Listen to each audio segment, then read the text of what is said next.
Welcome back to the Baker Street Lantern. A banker comes to Baker Street carrying a family disaster. A priceless coronet has been damaged inside his locked home, and his own son was found holding it. Holmes must decide whether the apparent betrayal is as clear as it seems. Alexander Holder accepts one of England's most valuable treasures as security for a loan, and brings it home for the night. Before morning, the Beryl Coronet is bent, 3 stones are missing, and Holder's son Arthur stands beside it in silence. The young man has debts, questionable friends, and every reason to need money. He refuses to explain himself, making the accusation appear unavoidable. Yet Holmes notices footprints outside the house, a bare foot beside a booted one, and signs that the coronet could not have been damaged in the manner everyone assumes. Why would an apparently guilty man remain silent when a few words might defend him? Who else knew the jewel was in the house? And what private loyalty could drive someone to accept disgrace rather than reveal the true events of the night? The banker burst into Baker Street in a state of such distress that even Holmes abandoned his morning routine to hear him at once. "Holmes," said I, as I stood one morning in our bow window looking down the street, "here is a madman coming along. It seems rather sad that his relatives should allow him to come out alone." My friend rose lazily from his armchair and stood with his hands in the pockets of his dressing gown, looking over my shoulder. It was a bright, crisp February morning, and the snow of the day before still lay deep upon the ground, shimmering brightly in the wintry sun. Down the centre of Baker Street, it had been ploughed into a brown, crumbly band by the traffic, but at either side, and on the heaped-up edges of the footpaths, it still lay as white as when it fell.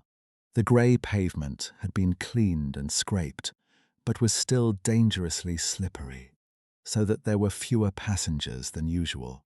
Indeed, from the direction of the Metropolitan Station, no one was coming, save the single gentleman whose eccentric conduct had drawn my attention. He was a man of about 50, tall, portly, and imposing, with a massive, strongly marked face and a commanding figure. He was dressed in a sombre yet rich style, in black frock coat, shining hat, neat brown gaiters, and well-cut pearl-grey trousers. Yet his actions were in absurd contrast to the dignity of his dress and features, for he was running hard, with occasional little springs, such as a weary man gives who is little accustomed to set any tax upon his legs. As he ran, he jerked his hands up and down, waggled his head, and writhed his face into the most extraordinary contortions. "What on earth can be the matter with him?" I asked. "He is looking up at the numbers of the houses. I believe that he is coming here," said Holmes, rubbing his hands. "Here? Yes. I rather think he is coming to consult me professionally. I think that I recognize the symptoms." "Ha! Did I not tell you?" As he spoke, the man, puffing and blowing, rushed at our door and pulled at our bell until the whole house resounded with the clanging. A few moments later, he was in our room, still puffing, still gesticulating, but with so fixed a look of grief and despair in his eyes that our smiles were turned in an instant to horror and pity. For a while he could not get his words out, but swayed his body and plucked at his hair like one who has been driven to the extreme limits of his reason.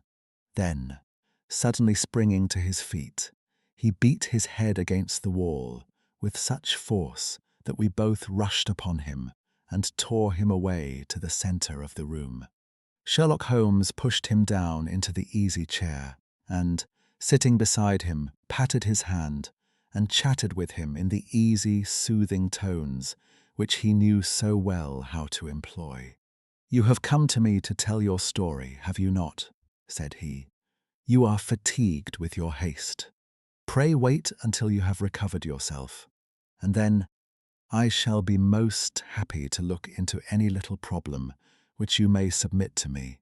The man sat for a minute or more with a heaving chest, fighting against his emotion. Then he passed his handkerchief over his brow, set his lips tight, and turned his face towards us. "No doubt you think me mad," said he. "I see that you have had some great trouble," responded Holmes. "God knows I have. A trouble which is enough to unseat my reason, so sudden and so terrible is it. Public disgrace I might have faced, although I am a man whose character has never yet borne a stain. Private affliction also is the lot of every man. But the two coming together, and in so frightful a form, have been enough to shake my very soul. Besides, it is not I alone. The very noblest in the land may suffer, unless some way be found out of this horrible affair." "Pray compose yourself, sir," said Holmes, "and let me have a clear account of who you are, and what it is that has befallen you." "My name," answered our visitor, "is probably familiar to your ears. I am Alexander Holder, of the banking firm of Holder and Stevenson, of Threadneedle Street." The name was indeed well known to us as belonging to the senior partner in the second largest private banking concern in the City of London. What could have happened then to bring one of the foremost citizens of London to this most pitiable pass? We waited, all curiosity, until with another effort he braced himself to tell his story. "I feel that time is of value," said he. "That is why I hastened here when the police inspector suggested that I should secure your cooperation. I came to Baker Street by the Underground and hurried from there on foot, for the cabs go slowly through this snow. That is why I was so out of breath, for I am a man who takes very little exercise. I feel better now, and I will put the facts before you as shortly and yet as clearly as I can. It is, of course, well known to you that in a successful banking business, as much depends upon our being able to find remunerative investments for our funds, as upon our increasing our connection and the number of our depositors. One of our most lucrative means of laying out money is in the shape of loans, where the security is unimpeachable. We have done a good deal in this direction during the last few years, and there are many noble families to whom we have advanced large sums upon the security of their pictures, libraries, or plate. Yesterday morning, I was seated in my office at the bank when a card was brought in to me by one of the clerks. I started when I saw the name, for it was that of none other than, well, perhaps even to you I had better say no more than that it was a name which is a household word all over the earth. One of the highest, noblest, most exalted names in England. I was overwhelmed by the honour and attempted, when he entered, to say so. But he plunged at once into business with the air of a man who wishes to hurry quickly through a disagreeable task. "Mr. Holder," said he, "I have been informed that you are in the habit of advancing money." "The firm does so when the security is good," I answered. "It is absolutely essential to me," said he, "that I should have £50,000 at once. I could, of course, borrow so trifling a sum 10 times over from my friends, but I much prefer to make it a matter of business and to carry out that business myself. In my position, you can readily understand that it is unwise to place one's self under obligations." "For how long, may I ask, do you want this sum?" I asked. "Next Monday I have a large sum due to me, and I shall then most certainly repay what you advance, with whatever interest you think it right to charge. But it is very essential to me that the money should be paid at once. I should be happy to advance it without further parley from my own private purse," said I. Were it not that the strain would be rather more than it could bear, if, on the other hand, I am to do it in the name of the firm, then in justice to my partner I must insist that even in your case, every businesslike precaution should be taken. I should much prefer to have it so, said he, raising up a square black morocco case which he had laid beside his chair. You have doubtless heard of the Beryl Coronet, one of the most precious public possessions of the empire, said I. Precisely. He opened the case, and there, embedded in soft flesh-coloured velvet, lay the magnificent piece of jewellery which he had named. There are 39 enormous beryls, said he, and the price of the gold chasing is incalculable. The lowest estimate would put the worth of the coronet at double the sum which I have asked. I am prepared to leave it with you as my security. I took the precious case into my hands and looked in some perplexity from it to my illustrious client. You doubt its value, he asked. Not at all. I only doubt the propriety of my leaving it. You may set your mind at rest about that. I should not dream of doing so were it not absolutely certain that I should be able in 4 days to reclaim it. It is a pure matter of form. Is the security sufficient? Ample? You understand, Mr. Holder, that I am giving you a strong proof of the confidence which I have in you, founded upon all that I have heard of you. I rely upon you not only to be discreet, and to refrain from all gossip upon the matter, but, above all, to preserve this coronet with every possible precaution. Because I need not say that a great public scandal would be caused if any harm were to befall it. Any injury to it would be almost as serious as its complete loss, for there are no beryls in the world to match these, and it would be impossible to replace them. I leave it with you, however, with every confidence, and I shall call for it in person on Monday morning. Seeing that my client was anxious to leave, I said no more, but, calling for my cashier, I ordered him to pay over £51,000 notes. When I was alone once more, however, with the precious case lying upon the table in front of me, I could not but think with some misgivings of the immense responsibility which it entailed upon me. There could be no doubt that, as it was a national possession, a horrible scandal would ensue if any misfortune should occur to it. I already regretted having ever consented to take charge of it. However, it was too late to alter the matter now, so I locked it up in my private safe and turned once more to my work. When evening came, I felt that it would be an imprudence to leave so precious a thing in the office behind me. Bankers' safes had been forced before now, and why should not mine be? If so, how terrible would be the position in which I should find myself. I determined, therefore, that for the next few days I would always carry the case backward and forward with me, so that it might never be really out of my reach. With this intention, I called a cab and drove out to my house at Streatham, carrying the jewel with me. I did not breathe freely until I had taken it upstairs and locked it in the bureau of my dressing room. And now a word as to my household, Mr. Holmes, for I wish you to thoroughly understand the situation. My groom and my page sleep out of the house, and may be set aside altogether. I have 3 maidservants who have been with me a number of years, and whose absolute reliability is quite above suspicion. Another, Lucy Parr, the second waiting maid, has only been in my service a few months. She came with an excellent character, however, and has always given me satisfaction. She is a very pretty girl, and has attracted admirers who have occasionally hung about the place. That is the only drawback which we have found to her. But we believe her to be a thoroughly good girl in every way. So much for the servants.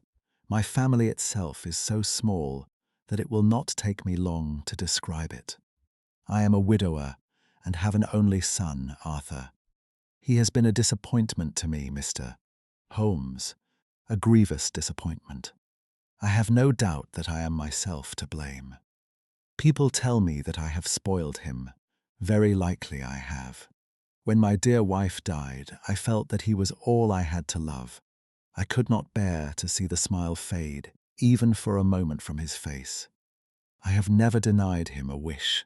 Perhaps it would have been better for both of us had I been sterner, but I meant it for the best.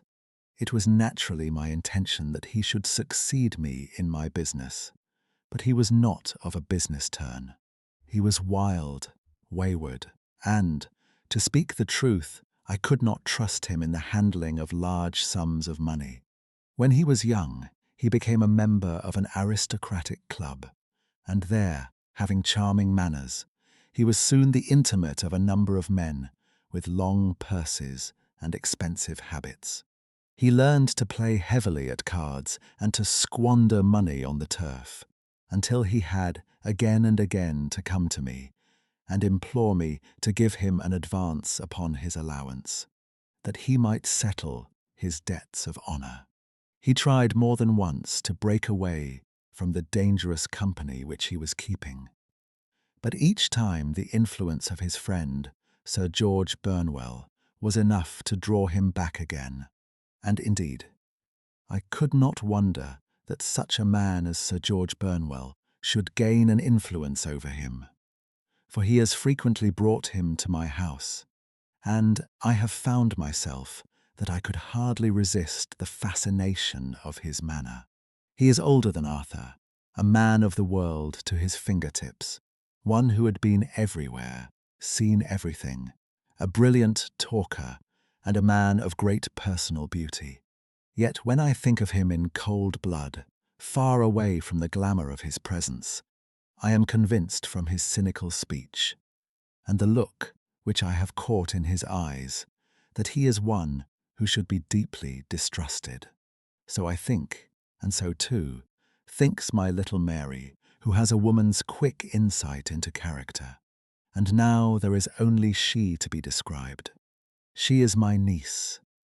But when my brother died 5 years ago and left her alone in the world, I adopted her, and have looked upon her ever since as my daughter. She is a sunbeam in my house, sweet, loving, beautiful, a wonderful manager and housekeeper, yet as tender and quiet and gentle as a woman could be. She is my right hand. I do not know what I could do without her.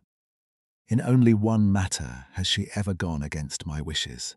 Twice my boy has asked her to marry him, for he loves her devotedly, but each time she has refused him. I think that if anyone could have drawn him into the right path, it would have been she, and that his marriage might have changed his whole life. But now, alas, it is too late, forever too late. Now, Mr. Holmes, you know the people who live under my roof, and I shall continue with my miserable story. When we were taking coffee in the drawing-room, that night after dinner, I told Arthur and Mary my experience, and of the precious treasure which we had under our roof, suppressing only the name of my client. Lucy Parr, who had brought in the coffee, had, I am sure, left the room, but I cannot swear that the door was closed. Mary and Arthur were much interested and wished to see the famous coronet, but I thought it better not to disturb it. "Where have you put it?" asked Arthur. "In my own bureau." "Well, I hope to goodness the house won't be burgled during the night," said he. "It is locked up," I answered. "Oh, any old key will fit that bureau. When I was a youngster, I have opened it myself with the key of the box-room cupboard." He often had a wild way of talking, so that I thought little of what he said. He followed me to my room, however, that night with a very grave face. "Look here, Dad," said he, with his eyes cast down. "Can you let me have £200?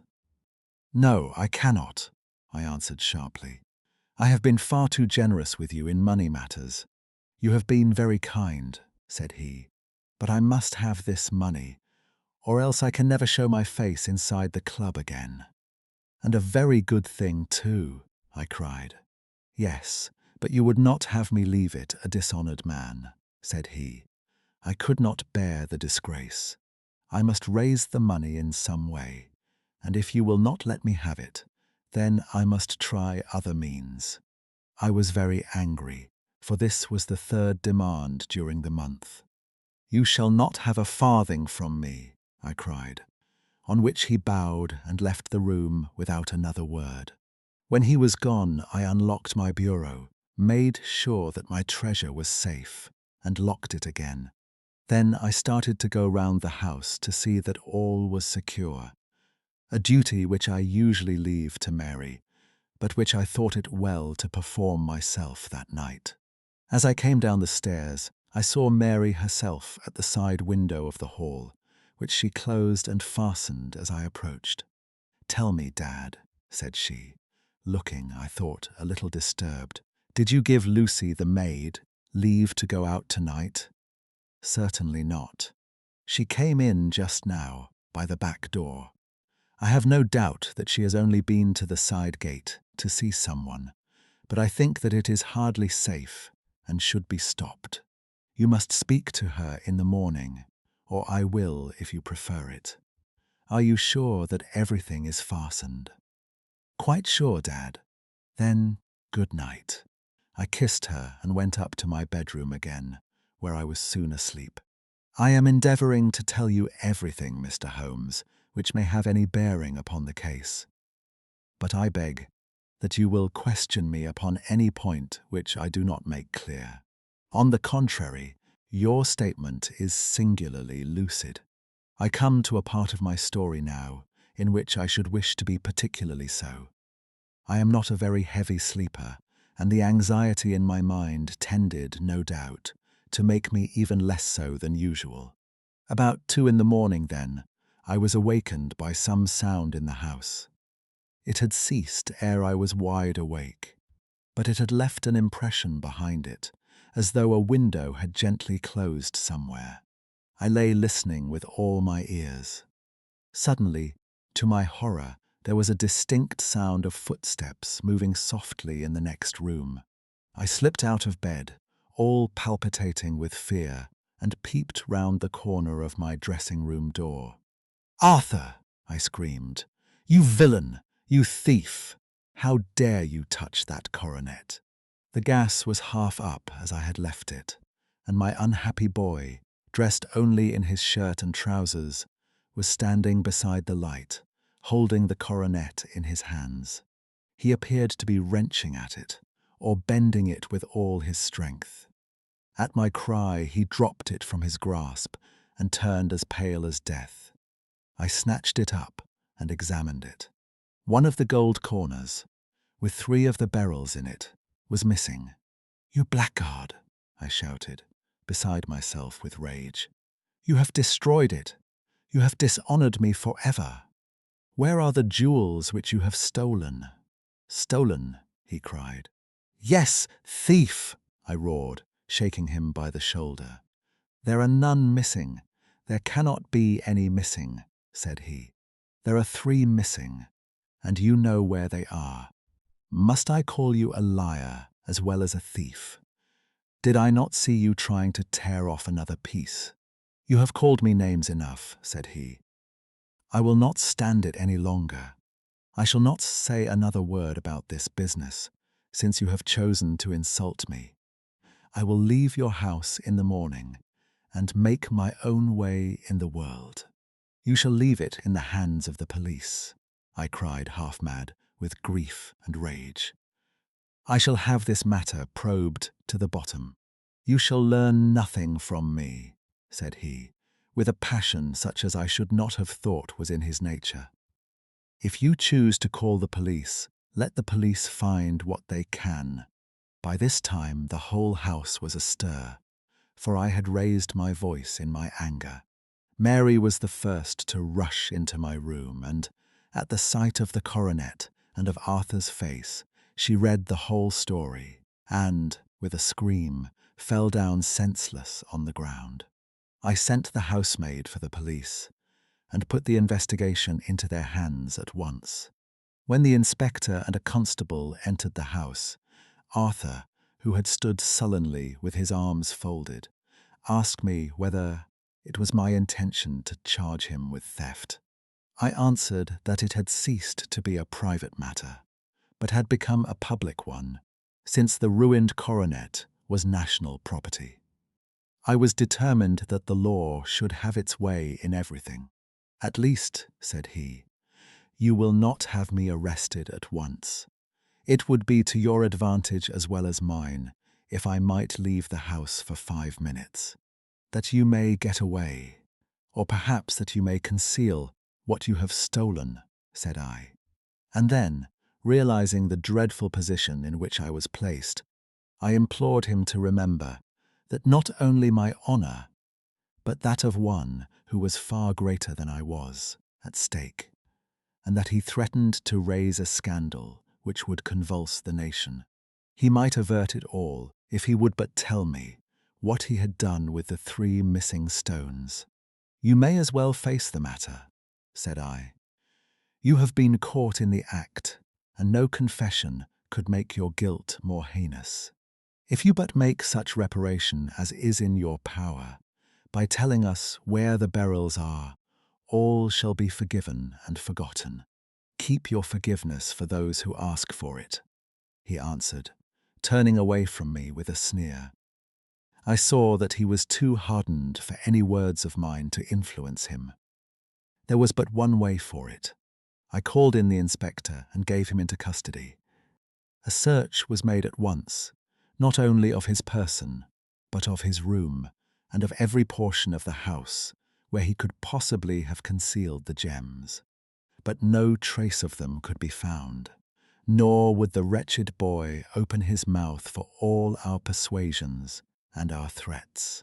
This morning he was removed to a cell, and I, after going through all the police formalities, have hurried round to you to implore you to use your skill in unravelling the matter.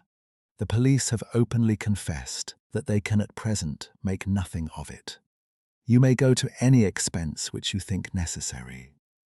I have already offered a reward of £1,000. My God, what shall I do? I have lost my honour, my gems, and my son in one night. Oh, what shall I do? He put a hand on either side of his head and rocked himself to and fro, droning to himself like a child whose grief has got beyond words. Sherlock Holmes sat silent for some few minutes, with his brows knitted and his eyes fixed upon the fire. "Do you receive much company?" he asked. "None save my partner with his family and an occasional friend of Arthur's.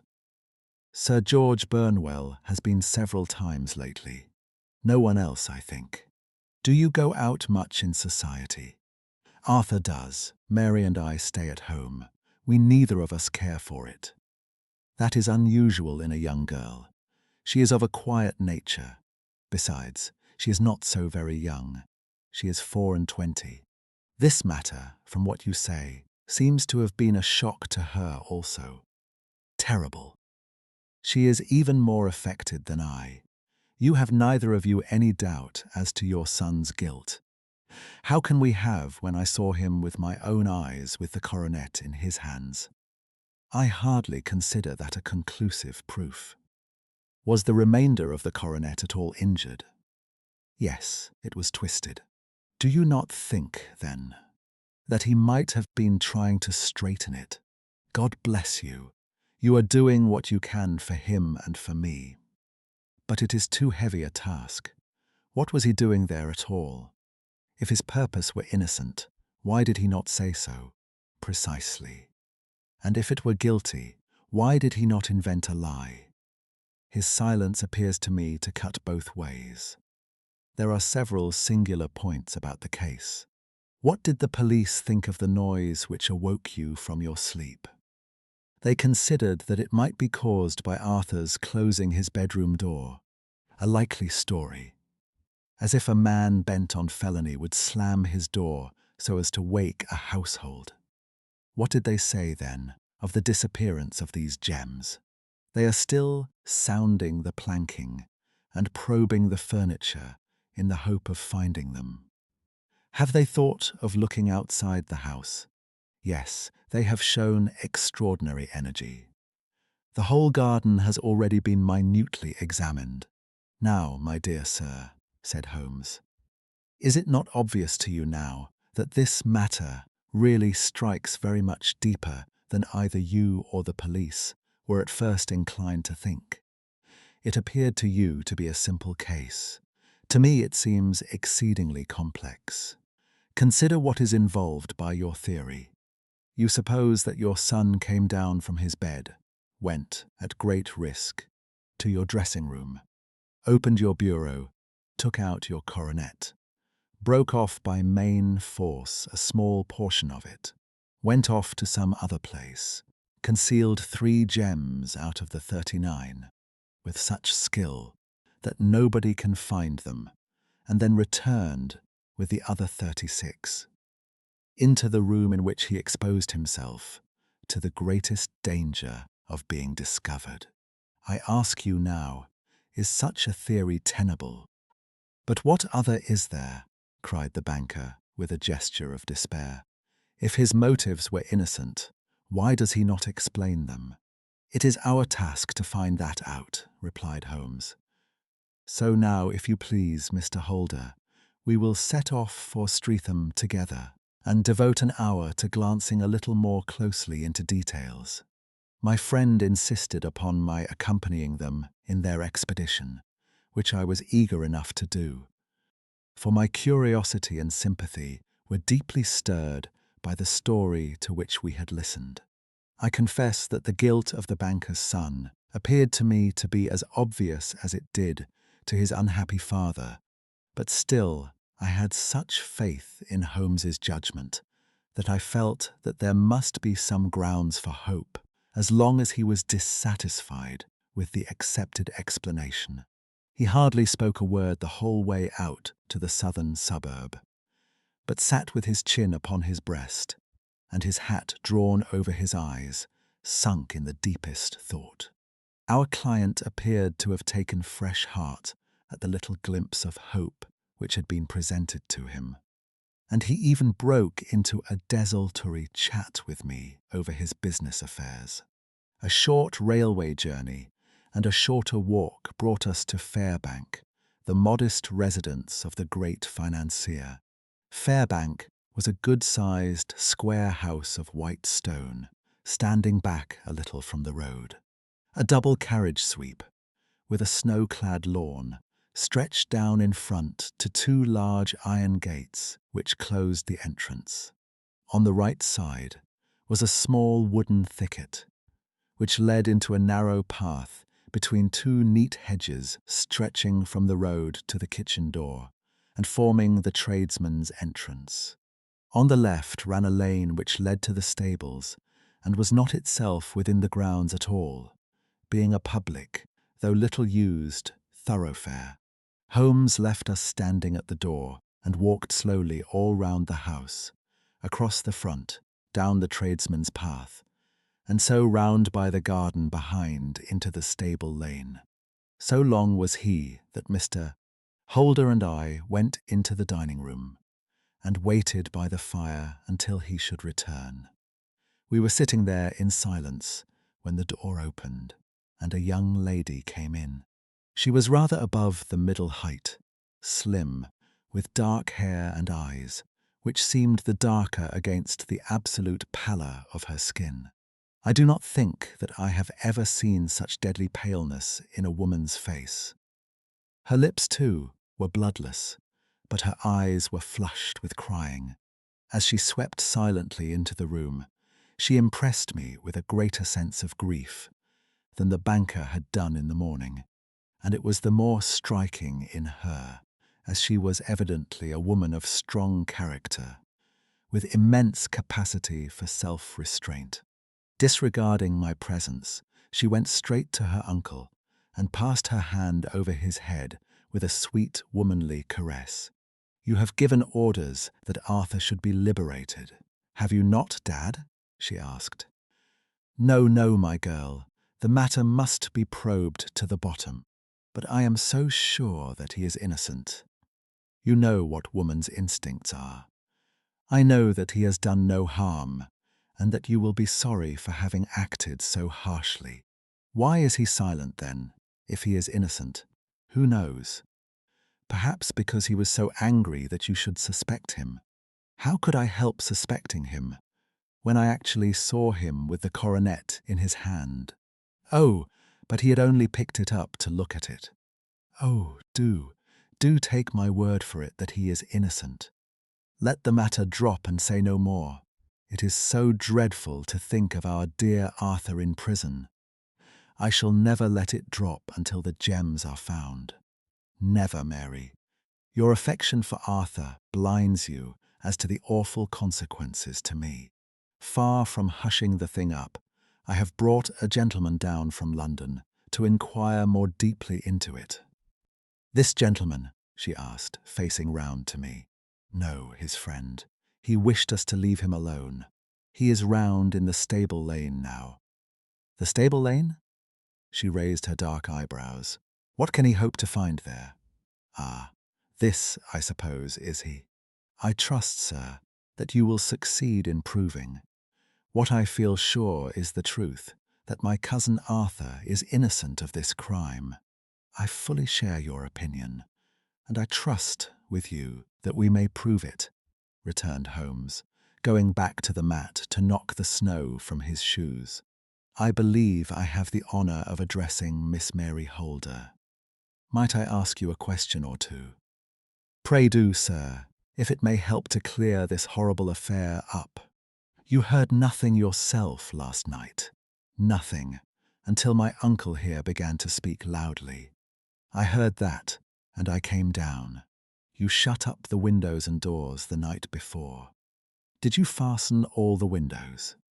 "Yes." "Were they all fastened this morning?" "Yes." "You have a maid who has a sweetheart.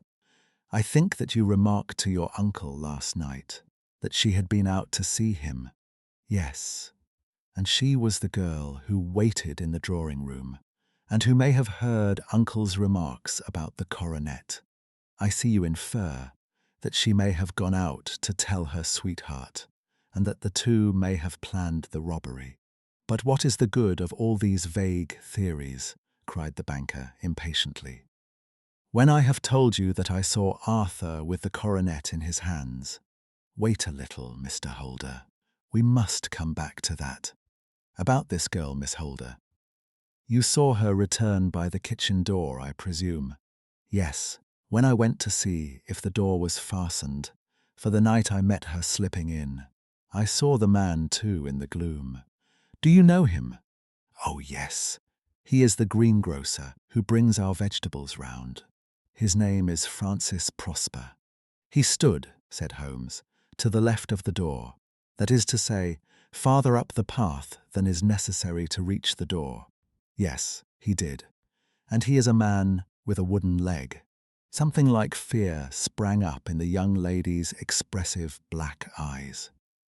"Why, you are like a magician," said she. "How do you know that?" She smiled. But there was no answering smile in Holmes' thin, eager face. "I should be very glad now to go upstairs," said he. "I shall probably wish to go over the outside of the house again. Perhaps I had better take a look at the lower windows before I go up." He walked swiftly round from one to the other, pausing only at the large one which looked from the hall onto the stable lane. This he opened and made a very careful examination of the sill with his powerful magnifying lens. "Now we shall go upstairs," said he at last. The banker's dressing-room was a plainly furnished little chamber, with a grey carpet, a large bureau, and a long mirror. Holmes went to the bureau first and looked hard at the lock. "Which key was used to open it?" he asked. "That which my son himself indicated." That of the cupboard of the lumber room. Have you it here? That is it on the dressing table. Sherlock Holmes took it up and opened the bureau. It is a noiseless lock, said he. It is no wonder that it did not wake you. This case, I presume, contains the coronet. We must have a look at it. He opened the case, and taking out the diadem, he laid it upon the table. It was a magnificent specimen of the jeweller's art, and the 36 stones were the finest that I have ever seen. At one side of the coronet was a cracked edge, where a corner holding 3 gems had been torn away. Now, Mr. Holder, said Holmes, here is the corner which corresponds to that which has been so unfortunately lost. Might I beg that you will break it off? The banker recoiled in horror. I should not dream of trying, said he. Then I will. Holmes suddenly bent his strength upon it, but without result. I feel it give a little, said he, but though I am exceptionally strong in the fingers, it would take me all my time to break it. An ordinary man could not do it. Now, what do you think would happen if I did break it, Mr. Holder? There would be a noise like a pistol shot. Do you tell me that all this happened within a few yards of your bed, and that you heard nothing of it? I do not know what to think. It is all dark to me, but perhaps it may grow lighter as we go. What do you think, Miss Holder? I confess that I still share my uncle's perplexity.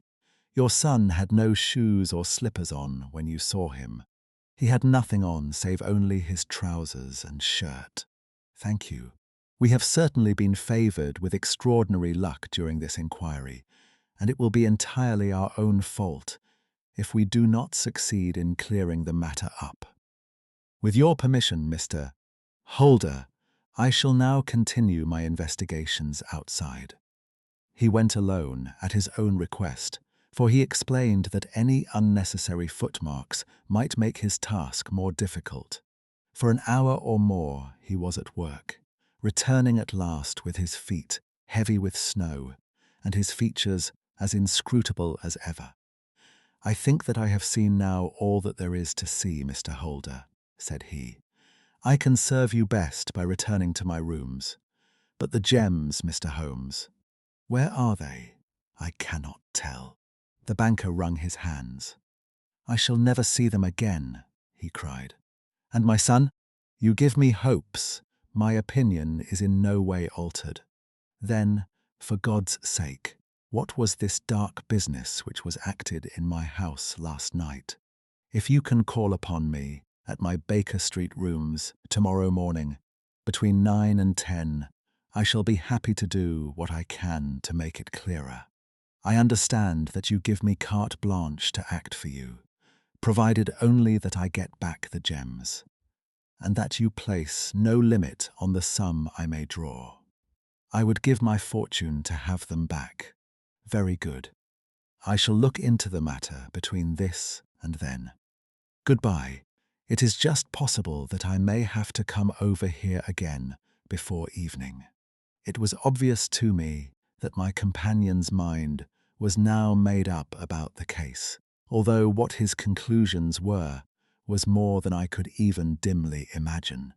Several times during our homeward journey, I endeavoured to sound him upon the point. But he always glided away to some other topic, until at last I gave it over in despair. It was not yet 3 when we found ourselves in our rooms once more. He hurried to his chamber and was down again in a few minutes, dressed as a common loafer. With his collar turned up, his shiny, seedy coat, his red cravat, and his worn boots, he was a perfect sample of the class. I think that this should do, said he, glancing into the glass above the fireplace. I only wish that you could come with me, Watson, but I fear that it won't do. I may be on the trail in this matter, or I may be following a will-o'-the-wisp, but I shall soon know which it is. I hope that I may be back in a few hours. He cut a slice of beef from the joint upon the sideboard, sandwiched it between 2 rounds of bread, and thrusting this rude meal into his pocket, he started off upon his expedition. I had just finished my tea when he returned, evidently in excellent spirits, swinging an old elastic-sided boot in his hand. He chucked it down into a corner and helped himself to a cup of tea. "I only looked in as I passed," said he. "I am going right on." "Where to?" "Oh, to the other side of the West End. It may be some time before I get back. Don't wait up for me in case I should be late." "How are you getting on?" "Oh, so-so. Nothing to complain of. I have been out to Streatham since I saw you last, but I did not call at the house. It is a very sweet little problem, and I would not have missed it for a good deal. However, I must not sit gossiping here, but must get these disreputable clothes off and return to my highly respectable self." I could see by his manner that he had stronger reasons for satisfaction than his words alone would imply. His eyes twinkled, and there was even a touch of colour upon his sallow cheeks. He hastened upstairs, and a few minutes later I heard the slam of the hall door, which told me that he was off once more upon his congenial hunt. I waited until midnight, but there was no sign of his return, so I retired to my room. It was no uncommon thing for him to be away for days and nights on end when he was hot upon a scent, so that his lateness caused me no surprise. I do not know at what hour he came in, but when I came down to breakfast in the morning, there he was, with a cup of coffee in one hand, and the paper in the other, as fresh and trim as possible. "You will excuse my beginning without you, Watson," said he, "but you remember that our client has rather an early appointment this morning." "Why, it is after 9 now," I answered. "I should not be surprised if that were he. I thought I heard a ring." It was indeed our friend the financier. I was shocked by the change which had come over him, for his face, which was naturally of a broad and massive mould, was now pinched and fallen in, while his hair seemed to me at least a shade whiter. He entered with a weariness and lethargy, which was even more painful than his violence of the morning before. And he dropped heavily into the armchair, which I pushed forward for him. "I do not know what I have done to be so severely tried," said he. "Only 2 days ago I was a happy and prosperous man, without a care in the world. Now I am left to a lonely and dishonoured age. One sorrow comes close upon the heels of another. My niece, Mary, has deserted me." "Deserted you?" "Yes. Her bed this morning had not been slept in. Her room was empty, and a note for me lay upon the hall table. I had said to her last night, in sorrow and not in anger, that if she had married my boy, all might have been well with him. Perhaps it was thoughtless of me to say so. It is to that remark that she refers in this note. My dearest uncle, I feel that I have brought trouble upon you, and that if I had acted differently, this terrible misfortune might never have occurred. I cannot, with this thought in my mind, ever again be happy under your roof, and I feel that I must leave you forever. Do not worry about my future, for that is provided for, and above all, do not search for me, for it will be fruitless labour and an ill service to me. In life or in death, I am ever your loving Mary." What could she mean by that note, Mr. Holmes? Do you think it points to suicide? No, no, nothing of the kind. It is perhaps the best possible solution. I trust, Mr. Holder, that you are nearing the end of your troubles. Ha! You say so. You have heard something, Mr. Holmes. You have learned something. Where are the gems? You would not think £1,000 apiece an excessive sum for them. I would pay 10. That would be unnecessary. 3,000 will cover the matter. And there is a little reward, I fancy. Have you your cheque-book? Here is a pen. Better make it out for £4,000. With a dazed face, the banker made out the required check. Holmes walked over to his desk, took out a little triangular piece of gold with 3 gems in it, and threw it down upon the table. With a shriek of joy, our client clutched it up. "You have it," he gasped. "I am saved. I am saved." The reaction of joy was as passionate as his grief had been, and he hugged his recovered gems to his bosom. "There is one other thing you owe, Mr. Holder," said Sherlock Holmes rather sternly. "Oh," he caught up a pen. "Name the sum, and I will pay it." "No, the debt is not to me. You owe a very humble apology to that noble lad, your son, who has carried himself in this matter, as I should be proud to see my own son do, should I ever chance to have one." "Then it was not Arthur who took them." "I told you yesterday, and I repeat today that it was not." "You are sure of it?" "Then let us hurry to him at once, to let him know that the truth is known. He knows it already." When I had cleared it all up, I had an interview with him, and finding that he would not tell me the story, I told it to him, on which he had to confess that I was right, and to add the very few details which were not yet quite clear to me. Your news of this morning, however, may open his lips. For heaven's sake, tell me then, what is this extraordinary mystery? I will do so, and I will show you the steps by which I reached it. And let me say to you, first, that which it is hardest for me to say, and for you to hear. There has been an understanding between Sir George Burnwell and your niece, Mary. They have now fled together. My Mary? Impossible. It is unfortunately more than possible. It is certain. Neither you nor your son knew the true character of this man when you admitted him into your family circle. He is one of the most dangerous men in England, a ruined gambler, an absolutely desperate villain, a man without heart or conscience. Your niece knew nothing of such men. When he breathed his vows to her, as he had done to 100 before her, she flattered herself that she alone had touched his heart. The devil knows best what he said, but at last she became his tool and was in the habit of seeing him nearly every evening. "I cannot, and I will not believe it," cried the banker with an ashen face. "I will tell you then what occurred in your house last night. Your niece, when you had, as she thought, gone to your room, slipped down and talked to her lover through the window which leads into the stable lane. His footmarks had pressed right through the snow, so long had he stood there. She told him of the coronet.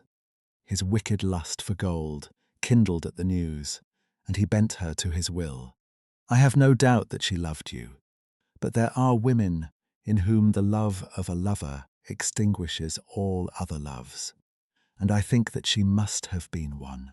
She had hardly listened to his instructions when she saw you coming downstairs, on which she closed the window rapidly and told you about one of the servants' escapade with her wooden-legged lover, which was all perfectly true. Your boy Arthur went to bed after his interview with you, but he slept badly on account of his uneasiness about his club debts. In the middle of the night, he heard a soft tread pass his door, so he rose and, looking out, was surprised to see his cousin walking very stealthily along the passage until she disappeared into your dressing room. Petrified with astonishment, the lad slipped on some clothes and waited there in the dark to see what would come of this strange affair. Presently she emerged from the room again, and in the light of the passage lamp, your son saw that she carried the precious coronet in her hands. She passed down the stairs, and he, thrilling with horror, ran along and slipped behind the curtain near your door, whence he could see what passed in the hall beneath. He saw her stealthily open the window, hand out the coronet to someone in the gloom, and then closing it once more, hurry back to her room, passing quite close to where he stood, hid behind the curtain. As long as she was on the scene, he could not take any action without a horrible exposure of the woman whom he loved. But the instant that she was gone, he realized how crushing a misfortune this would be for you, and how all-important it was to set it right. He rushed down, just as he was, in his bare feet, opened the window, sprang out into the snow, and ran down the lane, where he could see a dark figure in the moonlight. Sir George Burnwell tried to get away, but Arthur caught him, and there was a struggle between them, your lad tugging at one side of the coronet and his opponent at the other. In the scuffle, your son struck Sir George and cut him over the eye. Then something suddenly snapped, and your son, finding that he had the coronet in his hands, rushed back, closed the window, ascended to your room, and had just observed that the coronet had been twisted in the struggle, and was endeavouring to straighten it when you appeared upon the scene. "Is it possible?" gasped the banker. You then roused his anger by calling him names at a moment when he felt that he had deserved your warmest thanks. He could not explain the true state of affairs without betraying one who certainly deserved little enough consideration at his hands. He took the more chivalrous view, however, and preserved her secret. And that was why she shrieked and fainted when she saw the coronet, cried Mr. Holder. Oh my God, what a blind fool I have been, and his asking to be allowed to go out for 5 minutes. The dear fellow wanted to see if the missing piece were at the scene of the struggle. How cruelly I have misjudged him. When I arrived at the house, continued Holmes, I at once went very carefully round it to observe if there were any traces in the snow which might help me. I knew that none had fallen since the evening before, and also that there had been a strong frost to preserve impressions. I passed along the tradesman's path, but found it all trampled down and indistinguishable. Just at the far side of the kitchen door, a woman had stood and talked with a man, whose round impressions on one side showed that he had a wooden leg. I could even tell that they had been disturbed, for the woman had run back swiftly to the door, as was shown by the deep toe and light heel marks, while Wooden Leg had waited a little and then had gone away. I thought at the time that this might be the maid and her sweetheart, of whom you had already spoken to me, and inquiry showed it was so. I passed round the garden without seeing anything more than random tracks which I took to be the police. But when I got into the stable lane, a very long and complex story was written in the snow in front of me. There was a double line of tracks of a booted man, and a second double line, which I saw with delight, belonged to a man with naked feet. I was at once convinced from what you had told me that the latter was your son. The first had walked both ways, but the other had run swiftly, and as his tread was marked in places over the depression of the boot, it was obvious that he had passed after the other. I followed them up and found they led to the hall window, where Boots had worn all the snow away while waiting. Then I walked to the other end, which was 100 yards or more down the lane. I saw where Boots had faced round, where the snow was cut up as though there had been a struggle, and finally, where a few drops of blood had fallen, to show me that I was not mistaken. Boots had then run down the lane, and another little smudge of blood showed that it was he who had been hurt. When he came to the high road at the other end, I found that the pavement had been cleared, so there was an end to that clue. On entering the house, however, I examined, as you remember, the sill and framework of the hall window with my lens, and I could at once see that someone had passed out. I could distinguish the outline of an instep where the wet foot had been placed in coming in. I was then beginning to be able to form an opinion as to what had occurred. A man had waited outside the window. Someone had brought the gems. The deed had been overseen by your son. He had pursued the thief, had struggled with him. They had each tugged at the coronet, their united strength causing injuries which neither alone could have effected. He had returned with the prize, but had left a fragment in the grasp of his opponent. So far, I was clear. The question now was, who was the man, and who was it brought him the coronet? It is an old maxim of mine, that when you have excluded the impossible, whatever remains, however improbable, must be the truth. Now, I knew that it was not you who had brought it down, so there only remained your niece and the maids. But if it were the maids, why should your son allow himself to be accused in their place? There could be no possible reason. As he loved his cousin, however, there was an excellent explanation why he should retain her secret. The more so as the secret was a disgraceful one. When I remembered that you had seen her at that window, and how she had fainted on seeing the coronet again, my conjecture became a certainty. And who could it be? Who was her confederate? A lover, evidently, for who else could outweigh the love and gratitude which she must feel to you? I knew that you went out little, and that your circle of friends was a very limited one. But among them was Sir George Burnwell. I had heard of him before as being a man of evil reputation among women. It must have been he who wore those boots and retained the missing gems. Even though he knew that Arthur had discovered him, he might still flatter himself that he was safe, for the lad could not say a word without compromising his own family. Well, your own good sense will suggest what measures I took next.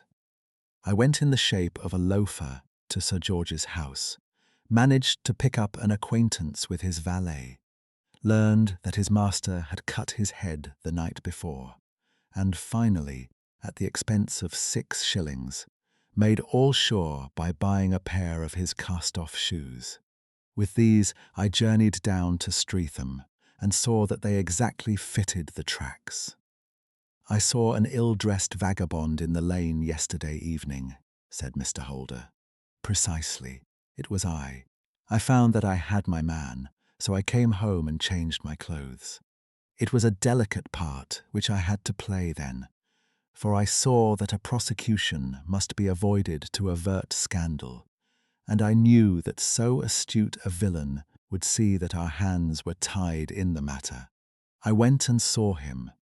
At first, of course, he denied everything, but when I gave him every particular that had occurred, he tried to bluster and took down a life-preserver from the wall. I knew my man, however, and I clapped a pistol to his head before he could strike. Then he became a little more reasonable. I told him that we would give him a price for the stones he held, 1,000 apiece. That brought out the first signs of grief that he had shown. "Why, dash it all," said he, "I've let them go at 600 for the 3. I soon managed to get the address of the receiver who had them, on promising him that there would be no prosecution. Off I set to him, and after much chaffering, I got our stones at £1,000 apiece. Then I looked in upon your son, told him that all was right, and eventually got to my bed about 2 o'clock, after what I may call a really hard day's work. A day which has saved England from a great public scandal," said the banker, rising. "Sir, I cannot find words to thank you, but you shall not find me ungrateful for what you have done. Your skill has indeed exceeded all that I have heard of it, and now I must fly to my dear boy to apologize to him for the wrong which I have done him. As to what you tell me of poor Mary, it goes to my very heart. Not even your skill can inform me where she is now. I think that we may safely say, returned Holmes, that she is wherever Sir George Burnwell is. It is equally certain, too, that whatever her sins are, they will soon receive a more than sufficient punishment. Conclusion and lessons. For today, the Beryl Coronet shows how silence may look like guilt while actually protecting someone else. Holder judged his son from debt, temper, and circumstance. But those facts did not explain the physical condition of the jewel or the tracks outside the house. Holmes reconstructed the struggle by testing what force was required to bend the coronet and who could have moved through the snow. The deeper harm came from misplaced trust and from judging character through reputation alone. Loyalty can be noble, yet secrecy may cause innocent people to suffer unnecessarily. Evidence deserves priority over anger, especially when family fear makes the first explanation feel emotionally certain. Thank you for following the missing Beryls with the Baker Street Lantern. Subscribe for more illustrated mysteries where character, evidence, and loyalty point in different directions. Until our next investigation, be cautious when silence appears to confess. For beneath the lantern, restraint may conceal sacrifice rather than guilt.